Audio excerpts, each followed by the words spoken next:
Halo, selamat petang, salam sejahtera. Terima kasih karena bersama dengan saya di dalam channel ini. Petang ini ada berita yang paling menghangatkan seluruh Malaysia. Berita yang datang daripada Yang di-Pertuan Agong, datang daripada Istana Negara. Berita ini adalah berita tentang Agong berkenan menerima menghadap ketua-ketua parti, kata Khairuddin. Ahli jawatan kuasa tamat darurat yaitu Khairuddin Abu Hassan berkata, Yang di-Pertuan Agong telah berkenan untuk menerima majlis menghadap semua ketua daripada parti-parti politik termasuk pembangkang.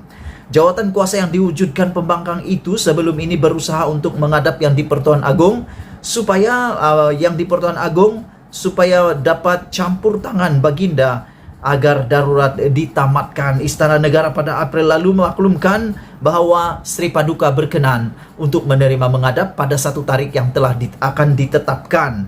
Dan menurut daripada berita ini, wakil daripada PKR Amanah Muda dan Pejuang memberitahu Malaysia kini mereka belum menerima jemputan tetapi telah disahkan oleh AJK-nya yaitu Khairuddin Abu Hassan. Berita ini sebenarnya berita yang mungkin akan menjadi satu titik tolak kepada sesuatu yang luar biasa yang mungkin akan berlaku dalam negara Malaysia. Yang akan menghadap ini bukan sahaja pembangkang, tetapi juga kerajaan. Tapi yang menariknya di sini adalah kerjasama antara parti-parti politik. Yang ini yang kita sedang tunggu-tunggu. Semua perkara persoalan-persoalan yang selama ini menjadi tanda tanya kepada ramai penganalisis politik, ramai pengikut-pengikut politik, ramai yang mau tahu apakah benar kerjasama yang selama ini diwar-warkan akan menjadi reality. Antaranya kerjasama antara PKR, Pakatan Harapan dengan UMNO, Barisan Nasional. Adakah kerjasama yang selama ini dikata-katakan, dimitos-mitoskan, didongeng-dongengkan memang akan jadi kenyataan atau tidak? Adakah apabila sudah menghadap Yang di-Pertuan Agong ini akan berlaku peralihan kuasa lagi baru? Saya secara pribadi saya tidak mau seperti itu. Saya tidak inginkan peralihan kuasa. Tetapi ada satu perubahan yang akan membawa kepada titik perubahan dalam sistem di negara kita, khususnya darurat. Kalau darurat ditamatkan, parlimen dibuka, maka banyak perkara-perkara penting dapat dibincangkan di dalam parlimen. Seperti yang kita tahu, parlimen itu adalah tempat di mana masalah rakyat dapat diutarakan dan dibincangkan bersama untuk diselesaikan. Pada masa ini, negara kita dalam keadaan yang sangat-sangat kritikal dalam menghadapi penularan mendadak COVID-19. Jadi perlunya parlimen dibuka. Jadi kita harapkan dengan berita yang baik ini ada satu titik tolak flip yang baru untuk demokrasi parlimen di negara kita. Kita harapkan dengan menghadapnya ketua-ketua parti ini darurat ada sedikit perubahan yang akan berlaku. Pertama yang kita mau cakap tadi adalah tentang kerjasama.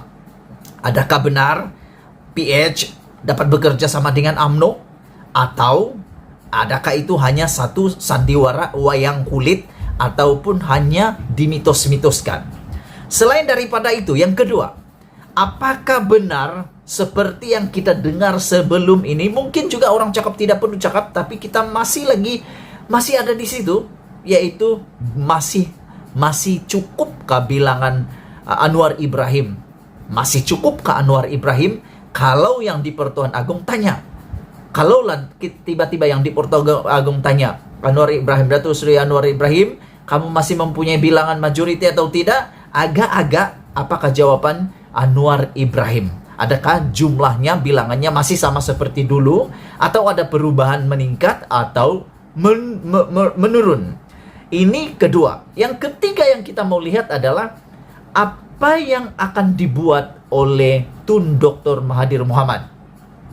Berita yang terkini beberapa hari yang lalu, Tun Mahathir Mohamad mengatakan bahwa ada lebih kemungkinan beliau akan bekerja sama dengan Warisan dan Muda berbanding akan bekerja sama dengan PH. Itu menurut Tun Mahathir Mohamad.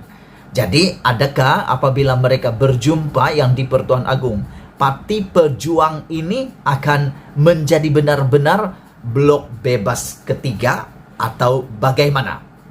Semua ini akan terjawab apabila semua ketua-ketua parti ini berjumpa atau menghadap yang di Pertuan Agong.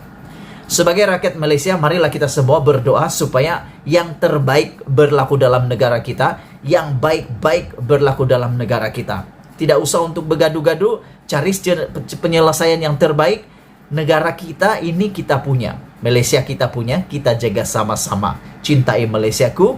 Kita jumpa lagi. Bye-bye.